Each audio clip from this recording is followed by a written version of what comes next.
जो चौधरी साहब शब्द कह रहे हैं ना, चोर, तो चोरी पे अगर बात आएगी तो जो हमें हमें हमारे पास जो आपके पेपर्स है ना, वो आवश्यकता पड़ने पे सामने लेकर आएंगे कि कौन चोर है और कहां पे चोर है और कैसा चोर। डाकू सबसे बड़े चोर तो ये लोग हैं जो सत्ता में बैठे हुए हैं इस समय, और सत्ता की लोलुपता में जो अपने आप को इस समय महसूस कर रहे हैं। अब इनके भाई भतीजे रिश्तेदार सारे लूटने में लगे हुए हैं। हमारे पास भी वो सारा कुछ है, आवश्यकता पड़ने पे। हम बहुत ईमानदारी का पुलिंदा हैं, तो पुलिंदे पुलिंदे ये कुछ नहीं है। ये सब कुछ जो कर रहे हैं दुनिया के सामने है सारा कुछ।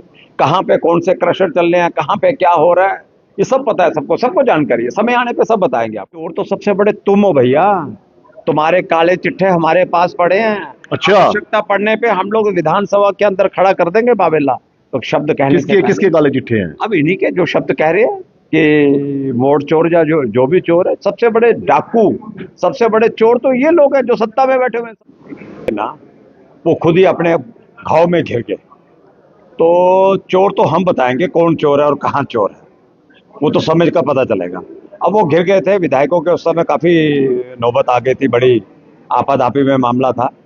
लेकिन जो चौधरी साहब शब्द कह रहे हैं ना, चोर, तो चोरी पे अगर बात आएगी तो जो हमें हमें हमारे पास जो आपके पेपर्स है ना, वो आवश्यकता पड़ने पे सामने लेकर आएंगे कि कौन चोर है और कहाँ पे चोर है और कैसा चोर है। ये उनको बड़ा महंगा पड़ेगा। और अपने घर को बचाओ ना। हमने तो लोगों से यही कहा था, सभी हमारे टीम ने यही बात कही थी कि अंतरात्मा की आवाज से वोट दो। लोगों को लगा होगा, विधायकों को लगा होगा कि अंतरात्मा से तो कहीं ना कहीं अंतरात्मा जागती है ना। तो ये कहेंगे चोर, चोर तो सबसे बड़े तुम हो भैया, तुम्हारे काले चिट्ठे हमारे पास पड़े हैं। अच्छा, आवश्यकता पड़ने पे हम लोग विधानसभा के अंदर खड़ा कर देंगे बाबेला। तो ठीक है, जो शब्द कह रहे हैं कि मोड़ चोर या जो भी चोर है, सबसे बड़े डाकू, सबसे बड़े चोर तो ये लोग हैं जो सत्ता में बैठे हुए हैं इस समय, और सत्ता की लोलुपता में जो अपने आप को इस समय महसूस कर रहे हैं। अब इनके भाई भतीजे रिश्तेदार सारे लूटने में लगे हुए हैं। हमारे पास भी वो सारा कुछ है, आवश्यकता पड़ने पर ले आएंगे, बता देंगे कि कौन कितने पानी में है अगर आवश्यकता जब पड़ेगी। आप कह रहे हैं कि अंतरात्मा की आवाज उन्होंने सुनी, एक सुनता, दो सुनता, साथ साथ में सुन ली। सुनिए भैया, हम उस सीरियल वाइज में नहीं जाएंगे। अब कितने ने सुनी कितने ने ना सुनी, अब तो ये जो सत्ता पार्टी है, इनके सारे जो लोग हैं वो सारी अंतरात्मा की आवाज सुनने वाले हैं। समय के अंदर देखते जाइए, अंदर में इनके बड़ी घुटन महसूस हो रही है, बड़ी घुटन है इनके अंदर। अभी तो 7 ही हुए होंगे, अभी पता नहीं 17 होंगे या 27 होंगे, सभी लगा होगा। इनके अंदर भी तो लोग हैं ना, इनके अंदर भी तो लोग हैं ना, उन्होंने भी सोचा होगा कुछ ना कुछ। अब साहब, जिस तरह से ये व्यवहार करेंगे, उस व्यवहार का इनको इन्हीं के लोग इन्हीं की भाषा में जवाब देंगे। तो ये इनको इनको उसकी उसकी जो पैरवी है, उसकी जो गहराई में जाना है, वो सरकार को जाना है, हमको नहीं जाना।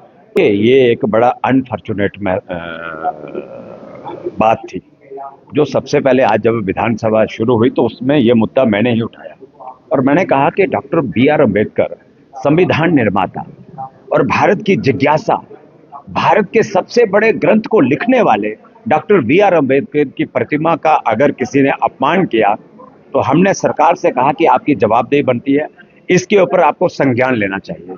और विधानसभा के हमने स्पीकर से भी कहा कि आपको भी संज्ञान लेना चाहिए, और सरकार को इसके लिए इसको आपको कहना चाहिए कि इसके लिए कोई कमेटी गठित करे और इसकी इंक्वायरी करवाए, किसने ये घटना करी। और वो पीसफुल एरिया में कह सकता हूँ, बनी का क्षेत्र पहाड़ी क्षेत्र है, और इस माहौल के अंदर भारत के संविधान निर्माता की अगर आप मूर्ति का इस तरह से उपहास उड़ाएंगे, तोड़ फोड़ करेंगे, तो ये हमारे लिए बड़ा असहनीय विषय है।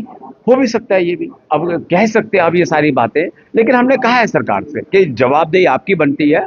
आप कहेंगे कि नहीं साहब अब ये कुछ और विषय है, वो है, इधर उधर की ना बात कर, तू ये बता कि हुआ कैसे। ठीक कहा उन्होंने, हम लोग ठीक दिशा की तरफ बढ़ रहे हैं, और समय आने के ऊपर आपको सब पता चल जाएगा कि क्या क्या माहौल यहाँ पे होने वाला। मैंने आपसे कह दिया ना, इनके अंदर भी बहुत सारा घुटन महसूस हो रही है इनके लोगों को, ये सारा माहौल है। अब इनको सब महसूस हो रहा है कि कश्मीर के अंदर आज ललित वातावरण है, आज सिक्योरिटी फोर्सेस के जवानों की क्या इज्जत की जाती है, आज तिरंगा लाल चौक के अंदर कैसे फहराया जाता है।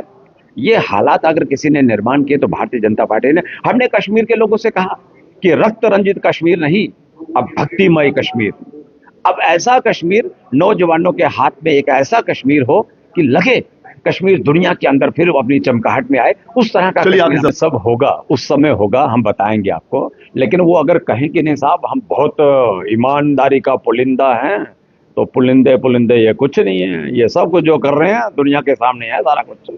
कहाँ पे कौन से क्रशर चल रहे हैं, कहाँ पे क्या हो रहा है, ये सब पता है सबको, सबको जानकारी है। समय आने पे सब बताएंगे आपको, निश्चिंत रहिए उसके लिए आप। क्या आप ढूंढ रहे हैं सुंदर, मजबूत और स्टाइलिश फर्नीचर? तो आइए नाथ फर्नीचर हाउस फिंतर, बिलावर का सबसे भरोसेमंद फर्नीचर।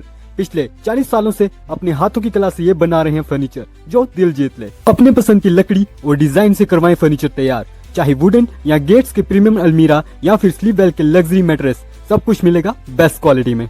और सबसे खास बात, अब फर्नीचर लीजिए कम पैसों में, क्योंकि इनके पास है बजाज फाइनेंस की आसान सुविधा। तो देरी किस बात की, आज ही आए नाथ फर्नीचर हाउस फिंतर और पाए बेहतरीन ऑफर, जहां भरोसा और खूबसूरती दोनों साथ मिलते हैं।